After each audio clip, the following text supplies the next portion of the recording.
এই যে রিকশাওয়ালা ভাই, দ্রব্যমূল্যের দাম যে হারে বৃদ্ধি পাচ্ছে, আপনি কি ঠিকঠাক ভাবে 3 বেলা খেতে পারছেন? খাইতে পারি না মানে? রিক্সা চালায় আইফোন কিনা লাইছি, ডেইলি আমার ইনকাম 1500 থেকে 2000 টাকা। আমি তো গরু আর মুরগি ছাড়া ভাতই খাই না। আর জিনিসপত্রের দাম বাড়লে কি ইনকামও তো বাড়ছে। কিভাবে? কিভাবে আবার কি, আগে রাস্তার এই মাথার থেকে ওই মাথায় গেলে 20 টাকা লইতাম, এখন লই 40 টাকা। ইনকামও বাড়ছে, জিনিসপত্রের দামও বাড়ছে। আগে তো পান্তা ভাত জুটতো না, এখন তো গরু ছাড়া ভাতই খাই না। ওই বেটা, তুই কি নেশা করছস? নেশা করে এইসব কথা কইতাছস? আমি 20,000 টাকা চাকরি কইরা না পারি খাইতে, না পারি ঘর ভাড়া দিতে, জিনিসপত্রের খালি দাম আর দাম। হালার ঘরে হালা, তুমি চাকরি করতে যে কাম করো 7 ঘন্টা, তোমার কি বেতন দিব 2 লাখ? যোগ্যতা নাই, আবার দোষ দাও সরকারের। তার মানে কি আপনি বলতে চাচ্ছেন সবাই জব বাদ দিয়ে রিকশা চালাবে? অবশ্যই। আমি কি কইলাম? আমি তো গরু ছাড়া ভাতই খাই না। আমি সারাদিনে কাম করি 12 ঘন্টা। তা আমি গরু না খাইলে কি ওই গরু খাইবো? ওই বেটা, তুই তো অশিক্ষিত, তুই চাইলে রিক্সা চালাইতে পারবি। আমার ছোট ভাই অনার্স পাস কইরা রাস্তায় রাস্তায় ঘুরে চাকরি পায় না, ওই চাইলে কি তোর মতো রিক্সা চালাইতে পারবো? হালার ঘরে হালা, মাস্টার্স সার্টিফিকেট বাসায় ঝুলাই থুয়েছি, পুরা সে বাসা বানাইছে। তুই এসেছিস বেটা অনার্স লয়ে। আর শিক্ষিত হইছি কি হইছে? রিক্সা চালাইলে কি খারাপ? আর শিক্ষিত হইছি দেখে কি আমি রিক্সা চালাইতে পারবো না? বাবু মাইনছে কি কইবো? ওই বেটা, তোরে কি মাইনছে বাদ দিয়া যায়? আর হালার ঘরে হালারা, তোরা 2 দিন পর পর নাটক করো, সার্টিফিকেট পুরা এলাস।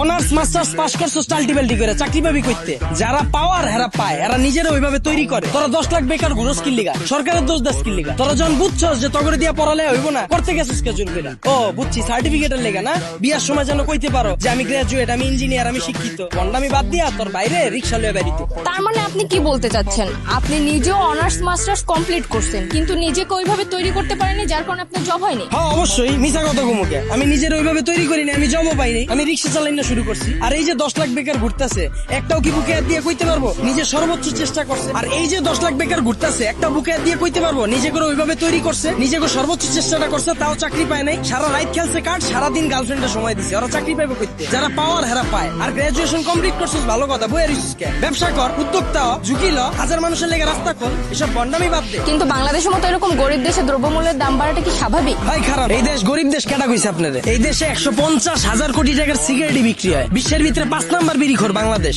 এই দেশে মানুষ 20 কোটি, স্মার্টফোন চালায় 23 কোটি, বাইক চলে 30 লাখ, প্রাইভেট কার চলে 50 লাখ। এই দেশ আবার গরিব হয় কেমনে? ওই বেটা, যারা গরিব ওরা গরিবই আছে, আর যারা বড় লোক ওরা বড় লোকই হইতাছে। এমনি দেশ চললে সবাই তো না খেয়ে মরবো। হালার ঘরে হালা, 1974 সালের পর থেকে এখন পর্যন্ত কেউ না খায় মরছে? তুই তো নিজের বুকে হাত দিয়ে কইতে পারবি এখন পর্যন্ত কোনো এক বেলা না খায় রইছস? হালার ঘরে হালা, 3 বেলা তো ভাত খাসি, লগে আবার বিকালের নাস্তাও মারা। আর যে কস জিনিসপত্রের খালি দাম বাড়তাছে, খামু কেমনে? জিনিসপত্রের দাম বাড়লে খাস কে, কিনস কে? বুঝে আমারে? তাহলে কি আপনি বলতে চাচ্ছেন সাধারণ মানুষ না খেয়ে থাকবে? এনে আপনি আবার সাধারণ মানুষ কই পেলেন? এনে তো সবাই অসাধারণ। আমরা সবাই বাংলাদেশি, আমরা সবাই এক। একটা জিনিসের যদি দাম বাড়ে, আমরা যদি এটা খাওয়া বা ব্যবহার করা বন্ধ করে দিই, দেখি ব্যবসায়ীরা কার কাছে বেচে।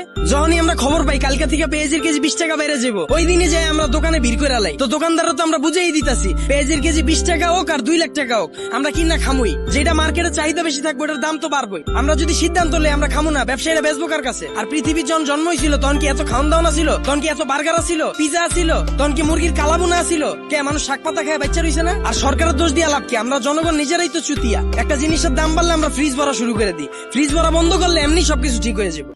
আপনারা অনেকে জানেন গত 10-15 দিন আগেও আমার পেজে শুধুমাত্র 2500 ফলোয়ার ছিল। সো আমি কিভাবে শুধুমাত্র নাটক আপলোড দিয়ে এই 10-15 দিনে প্রায় 60,000 ফলোয়ার করে ফেললাম, এই বিষয়টাই আমি আপনাদের শেখাবো। আপনি নাটক আপলোড দিয়েও কিভাবে ইনকাম করতে পারবেন এবং খুব কম সময়ে আপনার পেজে ফলোয়ার নিতে পারবেন। আমি আপনাদের ভিডিও কলে আলাদাভাবে শেখাবো আপনি কিভাবে নাটকের ভিডিও এডিট করবেন, আপনি কিভাবে নাটকের কালারটা এডিট করবেন যেন সবার কাছে অনেক আকর্ষণীয় হয় দেখতে, আপনি কিভাবে আপনার ভিডিওতে লোগো অ্যাড করবেন, অথবা আপনি কিভাবে আপনার ভিডিওর মিউজিক এডিট করবেন যেন আপনার ভিডিওতে কপিরাইট না আসে। এই সকল কিছু জানতে আমাকে ইনবক্স করুন। অবশ্যই এটা পেড সার্ভিস। আমি যখন আপনাদেরকে সময় দেব, আপনাদেরও উচিত আমার সেই সময়ের মূল্য দেয়া। ধন্যবাদ।